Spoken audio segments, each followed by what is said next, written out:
Los Angeles. Allez, toquez, maintenant on s'il vous plaît. Oh, papi, Kamwasi. Toquez. Kamwasi. Kamwasi. Chéri na.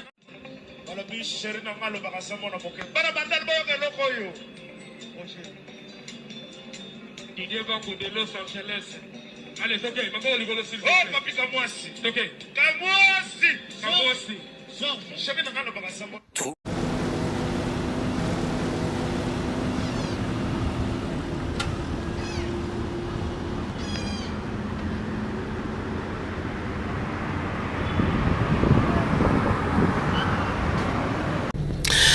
Enfin, la qualité a un nom.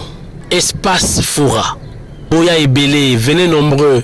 Organisation, sécurité, parking, barbecue, piscine, à gogo, à boire, à manger. Il y a tout. Les cadres idéaux pour vous. Chez Foura. Nous sommes situés sur l'avenue Petit Bois, numéro 1, derrière ASK, référence, station Ma Campagne, dans la commune de Ngaliema, nulle part ailleurs.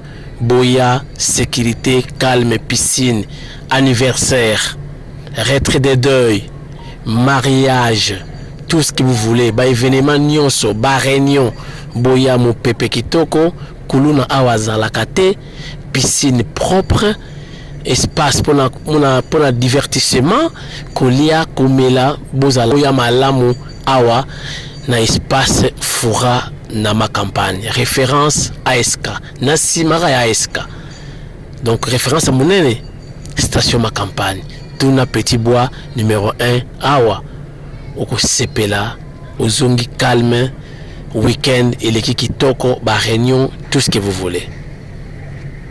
Pour tout contact 089 71 14 114 089 71 14 114. Soyez les bienvenus à tous chez Foura. Manso Mazali, Kolia Kitoko, Komia Kitoko, Masanga Malili, piscine Kitoko. Manso Mazali chez Foura.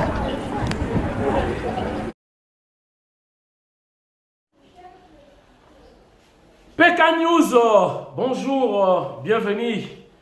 Papi Kamwasi, Boya Malamu, émission Ezongi. Après un temps mort, qui trop occupé na la salle qui libala nanga boyibaki, une information.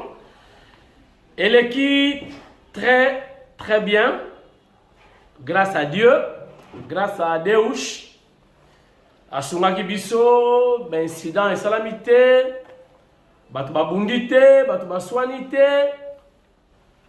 au bazalaki dispo, ba répondaki na invitation. Oyo bazalaki empêché bayakite ezalaka ndenge wana. En tout cas merci na bino nyonso oyo bo soutenir nga de près ou de loin, mais en tout cas bayaki bazalaki gâté soko yakite par empêchement ya makambo songolo ndenge ezalaka, mais en tout cas orataki soko yakite ba image eza koya parce que lingi ba image loba na place na ngai na ba remerciement koya après, mais pour l'instant de prime abord na ko remercier le secrétaire général Augustin Kabouya, le CG na ndenge a pensaki na ngai ko tinda na quelque part grâce na ye na lobaki yango na émission le kaki na sali ekonzo pour na réaliser na honorer madame nangai mama Gigi pe ko honorer les deux familles, donc belle famille na famille Kamwasi en général. Merci également la présence ya excellence honoraire actuellement honorable Eteni Longondo azalaki présent, azalaki ko honoré ngai, nazalaki vraiment honoré. Batu bamonaki ye Eteni Longondo botala na engambe mobali ya ndenge wana à se déplacer honorable aye ko honorer ngai. Merci, merci Eteni Longondo mona ekanga engame mobali ministre ya Saoudi. Merci, merci infiniment. Cadeau na yope tozwa kiango. Merci également na honorable le sénateur Sangouma Mosai présent dans l'événement pour nous honorer ngai. Merci na quelques membres de UDPS bazala qui présent babini na ndenge ya kosakana te. Na wala kisabinoka extrême moko na baki baluba bakozala gâté. Nazwaki une partie ya équipe ya na comment dire orchestre ya Tchala Mwana babeta ki musique en live basangana ki na bana OK ezalaki nde opesi mbwa boy ba image zo ya bozela bato traiter yango Aimé Kasaka azo préparer. Bon ba merci na suka sinon émission za ba merci pour boza ebele ba donc na Villefort on a voté ratakate merci na Christine Mpinda pour voile madame alataki voile utaki na Paris. Voilà, vous avez pas Christine Mpinda à Paris. Imaginez la suite.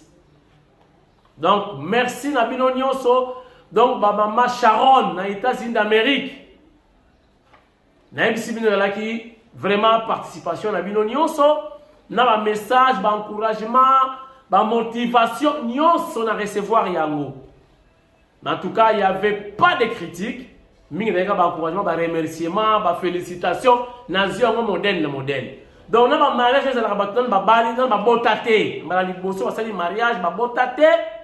mariage, on a un déjà. Je vous dis, non, merci à tout le monde, merci. Je suis infiniment reconnaissant. Mais nous avons son Excellence Félix Antoine Tshisekedi Tshilombo. S'occuper yete ndenyo zo lobawa et salamité.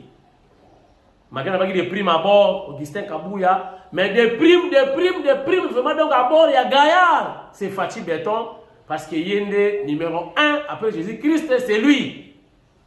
Merci.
plaisir et c'est mon outil dans mon mariage. Mais je vous dis, nous avons une émission ngana mariage kanabayonga ekwei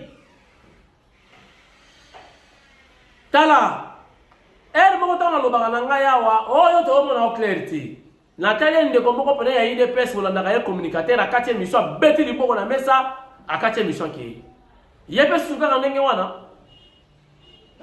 il faut tosalisa mokonzi ya mboka il faut tosalisa ye boyoka nanu eloko moko vie kimpele kwebe alobaki boyoka nanu mututu azwa quelque chose na élément oyo n'avait diffusé pour Nabino. Mutu nyonso, bozala très attentif. Bolanda ngona ba sentiment te na ba émotion te. Bolanda avec beaucoup de considération, avec beaucoup d'intérêt. Boyoka makambo professeur alobi, bozwata la ligne mutu na mutu za mwandambo na extrait ya message. To lekisa kango, mais to kati parti moko na lobi mutu na mutu azwa extrait, azwa mwa part na message oyo. Regardez. Pour nous aujourd'hui, pour nous les Congolais aujourd'hui, c'est que vous avez utilisé une expression qui m'a vraiment marqué. Nous sommes à l'orée du bois, nous sommes à la croisée des chemins. Si nous ne faisons pas attention, et nous ne faisons pas attention, nous allons perdre définitivement ce pays. Parce que les Tutsis ne sont pas venus pour le pouvoir, pour l'argent. Non, ils sont venus pour nous confisquer notre terre. C'est un peuple de pasteurs nomades qui connaissent la valeur, n'est-ce pas, de la terre. Mobutu n'y a pas cru. Vous savez qu'en 1993, je suis arrivé en Belgique en 1988, le 30 mai, n'est-ce pas, en 88. En 1993, Mobutu, à l'époque, son directeur de cabinet s'appelle Vundoawete Pemako, Félix. Alors, la deuxième épouse de Félix de Pemako, c'est maman Marie-Thérèse Bassiala, n'est-ce pas, qui était conseillère juridique du président Mobutu. Et elle a étudié le droit aux États-Unis, à l'université là-bas. Et l'un de ses condisciples est devenu un grand monsieur, une grosse huile, n'est-ce pas, dans le service de renseignement à la CIA. Et l'ancien ami, l'ancien condisciple de maman Thérèse Bassiala, qui m'écoute, lui envoie un petit mot. Lui dit, écoute, dites à votre président que ses jours au pouvoir sont comptés, qu'il va être renversé de façon violente. Ce sont les Tutsis qui vont l'abattre. Dites-le, si vous voulez vraiment sauver encore les meubles, si c'est encore possible. Maman Bassiala en parle à son mari, à Félix Vundoawe. Il dit, écoute, voici le message que je viens de recevoir d'un de mes anciens condisciples qui dit que nous sommes en 93, hein, que les jours de Mobutu sont comptés et qu'il va être abattu, son régime va être abattu par les Tutsis. Il faut l'en informer. Alors Félix Vundoawe dit, écoutez, si j'ose dire cela au président fondateur, même en public, il est capable de me gifler. Qui va croire que les Tutsis vont me renverser? Bon, mais Bassiala a dit à son mari, écoute, dis-lui quand même, donne-lui quand même cette information. Suppose que quelqu'un d'autre lui dise que voilà, les Tutsis préparent un coup contre vous et que votre directeur de cabinet est au courant, mais qu'il ne vous en a pas parlé. Que va penser Mobutu? Que vous êtes complice? Donc, dis-le lui, quitte à être giflé, mais dis-le lui. Eh bien, Vundoawe écoute les conseils de sa femme. Et un jour, Mobutu l'invite à Badolité parce qu'il devait célébrer, je crois, un anniversaire ou un baptême, je ne sais pas. Bon. Ils avaient un peu bu, ils étaient de bonne humeur, Mobutu était vraiment de bonne humeur. Vundoawe dit, c'est le moment ou jamais de lui glisser l'information. Et il lui glisse l'information, mais vous savez, c'est un président fondateur. Mama Bana me dit que les Tutsis sont en train de préparer un coup contre vous. Et que, donc, on va vous abandonner. Il semble que Mobutu a failli tomber de sa chaise, de rire. Il dit, mais enfin, Philippe, est-ce que vous pouvez croire une chose pareille? Et la DSP, et les phases, et il y avait aussi une force qui s'appelait les FIS, Force d'intervention spéciale. Il dit, mais écoute, président, je devais vous en parler, par honnêteté. Et puis, ils ont oublié l'affaire. Quelques mois plus tard, je suis à Bruxelles, et le président, M. Beye Djema, qui était à l'époque ministre de la Culture, et qui était en fait le précepteur des enfants du président Mobutu, m'appelle à l'époque à l'hôtel Sheraton, à la place Roger. Je m'y rends, et il me montre un document. Ce document était intitulé Préavis zéro. Ah, pourquoi? Mais parce que le compte à rebours déclenché par les Tutsis, depuis le 6 août 1962, est arrivé à expiration. Ils sont d'une logique mathématique. Donc, ils ont estimé que depuis 1962, ils ont attendu le moment propice et que maintenant, ils arrivent à la fin du compte à rebours. Et donc, maintenant, c'est le préavis zéro. Alors, c'est un monsieur en Belgique qui informe dans le président. Il dit attention, votre régime est vraiment menacé, on va vous renverser. Et c'est ce monsieur qui dira à Mobutu de ne pas se rendre à Arusha. Parce que Mobutu devait être abattu dans le même avion que Ntariamira et que Habyarimana. Dans le même avion. Pourquoi? Parce que son avion à lui, la ville de Lissala, avait été retenu à Londres. N'est-ce pas? L'avion était retenu à Londres, avait été envoyé à Londres pour un check-up. Alors, le jour où l'avion devait retourner à Bado pour qu'il aille à Arusha, eh bien, l'ambassadeur, feu ambassadeur Moyanso, Kimbulu Moyanso, apprend au président Mobutu que les Anglais ne veulent pas lâcher l'avion parce que vous avez des dettes. Alors Mobutu lui demande, mais est-ce que vous avez payé la facture? Il dit, mais oui, j'ai payé la facture, mais les Anglais ne veulent pas lâcher votre avion. Pourquoi? Parce qu'on voulait forcer Mobutu à monter dans l'avion de Habyarimana, donc le Falcon 250. Et il aurait été abattu, lui, Mobutu, Habyarimana et Ntariamira. Donc, faire d'une pierre 3 coups.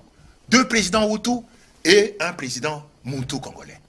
Et c'est ainsi que Mobutu n'ira pas à Arusha, malgré les supplications de Habyarimana qui lui dit, écoute, grand frère, il appelait grand frère, hein, grand frère, vous devez venir parce que vous êtes le plus expérimenté, nous serons là avec Kagame, avec Museveni, ceux de Tutsi, ils vont nous manger cru. Mobutu a dit, non, je n'y vais pas. Et c'est ça qui l'a sauvé, disons, momentanément. Avez-vous compris? Yozui nini, un message. Ozui nini.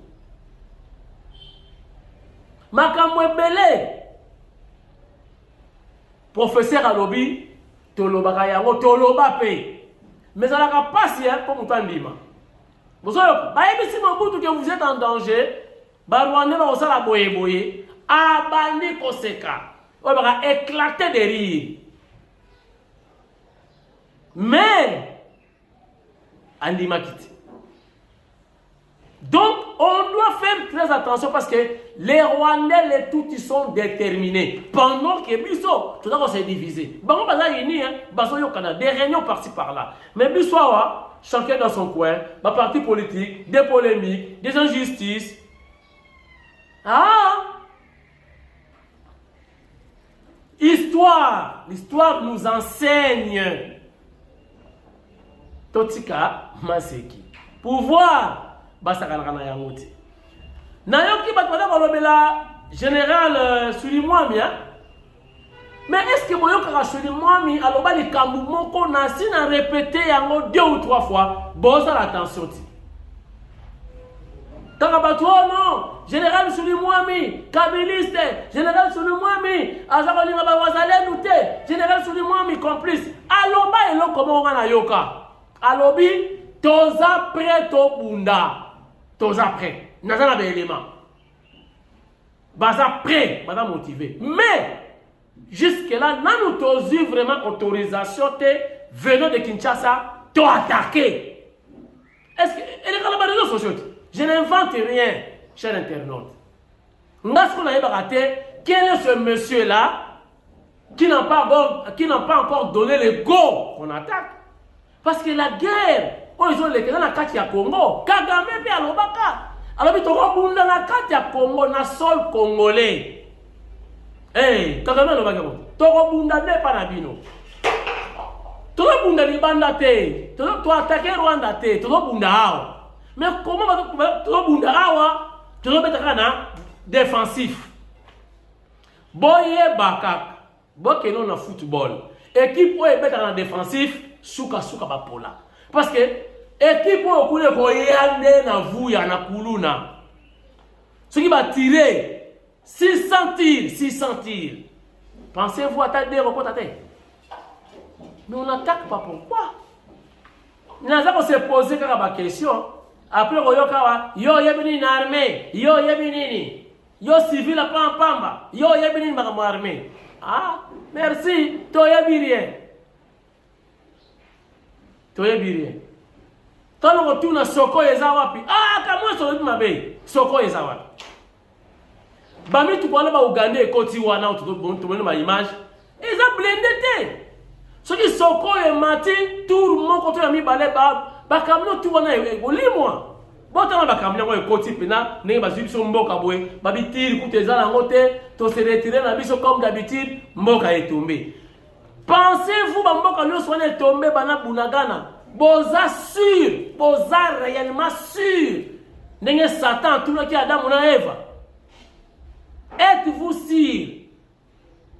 Est-ce que réellement Nzamba alobaki soki bolembuma oyo bokokufa? Réellement est-ce que boza sûr bamboka nyonso wana bazwi toko récupéraka yango? Oko répondre nga oui. Quand? C'est-à-dire la guerre sera longue et populaire ou la guerre sera seulement longue. Bon, tu as la image yango ndenge mitu ekotaki mboka ekeli susu. Eza vérité toloba kaka. Regardez. L'armée ougandaise a pris la cité de Kanyabayonga avec l'appui de plusieurs camions de ravitaillement. Bienvenue à tous et à toutes dans cette émission sur Africa Flash. Aujourd'hui, nous allons aborder une situation critique qui se déroule actuellement à l'est de la RDC. Après 3 semaines de combat entre nos forces loyalistes et la coalition M23 soutenue par le Rwanda et l'Ouganda, la cité de Kanyabayonga a été libérée par nos forces seulement pour être reprise par les troupes rwandaises et ougandaises. La ville est tombée sans réelle résistance. La population, témoin de cette capitulation, a vu notre armée se retirer, laissant la place à ces forces étrangères. Les images que nous avons reçues montrent clairement la présence militaire ougandaise.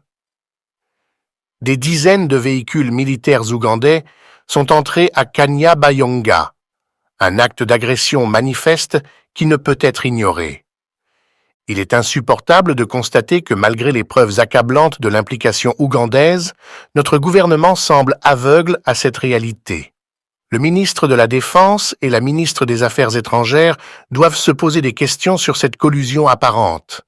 Comment pouvons-nous continuer à coopérer avec l'Ouganda dans certains secteurs alors qu'ils nous font la guerre sur d'autres fronts? La supériorité numérique des troupes ougandaises a contraint notre armée à se retirer pour éviter une confrontation désastreuse. Cependant, cette retraite stratégique ne fait que souligner l'urgence d'une réponse adéquate à cette menace. Balobi, après Kanyabayonga, baza ko tenter, bavandi te, baza continuer ko attaquer. Biso ko tosani, toko kena susu ko riposter, toko zonga lisusu, finalité ekozala nini? Na général Batinda qui kuna général ba parfum. Tala général Lolendo. Na monnaie la grand hôtel. Tala général musicien encore ça. Sona la solan taba, sona ba parfum te. O ki mabitumba. Na moi botanga ba koma ba généraux mususu ko la o polémique. Ozo tuti sabango, on mo comparer. Mais total la ba résultat pendant que l'état vous paye hein. L'État va venir en charge, maman va contribuable, mais d'autres qui vont tomber. Batuana nous sommes pas bunagana. Rwandais a noté à Batunini, Batuana, maté zanini, na ba église, na ba école. Boye ba ke batuti quand on porte à ba congolaise. Ba soda ba Rwandais ba musuba za basi na makasi, ba musu na ndanga lisolo pe eleki nango. 2 ans déjà bana ba Rwandais ba comme na ba 2 ans, ba côté wana. 5 ans, 10 ans ezandeni bana na ba ba ba belé na bilo yango mama na ba za ba congolaise les toutes ba ko tala ba na nko ba na tsa bango bana wana lobby ba ko réclame na belé wana mama na nga yo congolaise. C'est un danger. Il y aura graissement de dents demain. Sans vous mentir. Sans vous mentir. Au Royaume Abisso, nos militaires, les voyants, FRDC, montent en puissance. Et sur terrain, il faut monter aussi en puissance. Il faut avancer. Mais pourquoi on n'avance pas? Pourquoi on n'avance pas, chers amis? Pourquoi on n'avance pas, chers internautes? Qui suis-je pour comprendre la réalité du terrain? Qui suis-je? On ne fait que constater. Ce qui t'a gagné, tu remets ta maboko. Ce qui t'a poli, bon, tu remets ta maboko, mais tu remets Mbappé, mais tu vas là-dessus. Entre-temps, de l'autre côté, chers internautes, du côté politique, la politique, c'est une toto globo. Un ancien ministre accusé de détournement, la surfacturation, lampada, forage. Oh, Bakangi, les deux complices, Bakena Makal. Nous allons voir. Bakosala combien de jours, ministre de la Justice, le tout jeune, avec beaucoup d'énergie, Ayen Ambois, joueur de mise à l'épreuve, berger allemand, Ayen Olakisakena, Ayen Soi, Minou. Chers internautes, Moukande Bimi, le warrior n'avait pas le droit de se déplacer. Akobima Mbokate, Fouassamba, il est dans le tribunal. Baron qu'il est, baron, il est baron le monsieur. Il est baron, sans vous mentir. Baron des barons. Et au finish, la Cour de cassation autorise au baron de voyager parce qu'il est malade. Pendant que maman yé mwezalia wa bango tonga maman yé bazwakate. Tonga maman yé batakinga sani na batu ya masina. Tonga ya mama yé moya batu kasangulu. Tonga ya mama yé moya batu mbudi. Tonga ya mama yé moya batakimbwala. Tonga ya mama yé moya batakitambo. Tonga ya mama yemo ya bata selemba una bumbu oye bomi viena ngai shora mbemba bazongi siye mai ya serum glucose ça passe la test ADN test nini ya serum nini ya sukari ya nini nzambi shora mbemba kufakina mama yemo ministre mwenye kufala mama yemo ezate fois que les poteaux baron des barons les barons est parti. Ministre de la Justice Ozawapi, les barons est parti. La politique, c'est une toto globo. Quand la politique s'élève, toutes les décisions du monde tombent. Alléluia. La politique s'est élevée. Décision de la justice est du nul. Ministre de la Jeunesse Soutraboye. Hey! Ancien ministre accueilli, les barons sont partis, les barons s'est envolés. Alléluia. Sokingaï, ministre de la Justice, je démissionne. Sokinga, ministre de la Justice, je démissionne comme Maman Bombo. Ouais, je démissionne. Ngana lobi mutabi mate, babi misi. Après qu'on soit pas soin, abelaki mon colonie. Oh Mboka, oh Congo Nangai, c'est triste. Nalinga après mariage, ça l'émission ya Esengo. Non, ça l'émission ya Mawa. Ya ba émotion te, ya Mawa.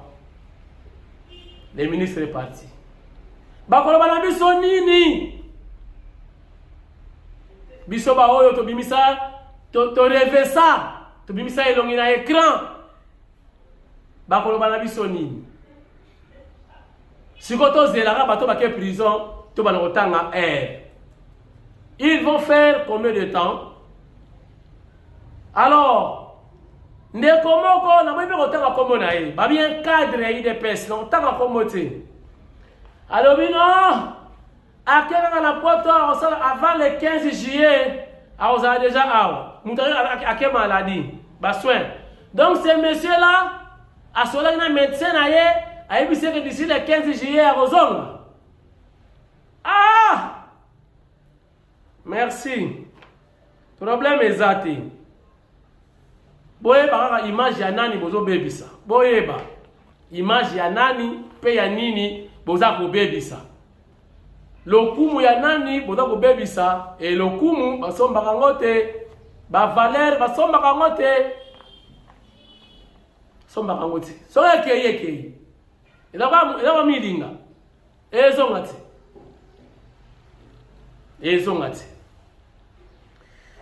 Bande kona ngai na bangi na esengo ya représenter émission yo na présenter na mawa bande kona ngai mususu apoto balobaka ka mwasi bafinga biso yo mtolongola biso ba mawa mema kaba boye na kokosa nini ena na mususu kokosa kokosi bolali bien to petit nonga moi dia zepa mais ya boye monde entier balobeli ke Kanya Bayonga ekwei ngasi wana kosa bino nalo bani ekwei te weba image wana opesa bino ministre ancien ministre balobaka ba détournement mokili mo bimemoni batos ba comprendre tonze la siko ministre la justice oya critique ki non ba ki bébé yo ba bimi yo mo so na pose ba amoni on la mise lebe pa wa mutu akei ndisha so tuyo akei soki nga constant muta soki ngai je démissionne aujourd'hui. C'est l'émission. Oui. C'est l'émission. Bon, merci en tout cas na bandeko nyonso oyo bachenga poa ba Patrick Kapeta. Merci ndeko Patrick. Olobi cadeau eleki munene na kezongo na mutuka. Merci beaucoup. Na koya kozwa. Merci na batu nyonso. Na batu nyonso. Merci. Merci. Je suis infiniment reconnaissant à tout le monde. Sans distinction aucune. Je dis bien à tout le monde. Comment ça va réagir? Je dis bien merci à tout le monde. Tokutani lobby, ba émission zongi. Lelo, bo souffrir, bo za émission moko. Lobby, tout ça l'émission boussous. À part l'information, na ba reportage, na ma kamuso ko pesa binoti. Na Villefort de Ratakate, et pas ya maman Régine Kapinga Mamunganga, John Makaya, merci. Merci infiniment. Merci.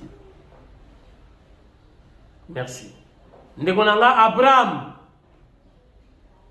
Merci. Merci et merci. Boza ebeli. Bozilata lobby na oluka ma espace mubimba ya ba remerciement et ça la bino pas cité. Merci lobby. Général. Merci.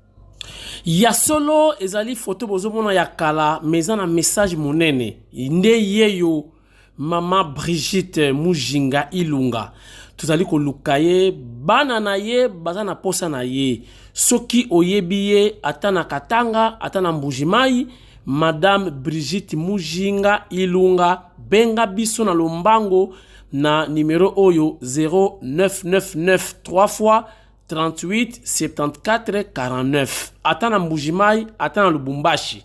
Soko moni mama oyo Brigitte Mujinga Ilunga benga biso mbangu yo penza okozala ya kopambwa mapasi paske babongisi déjà cagnotte tope enveloppe pona kosenga yo toi sakidila wabuni tope merci na musala osali. Lukela biso mama oyo mbangu Brigitte Mujinga Ilunga bana na ye baza na ye vraiment posa kobosa na te benga na numéro oyo na pesi benga mbangu mba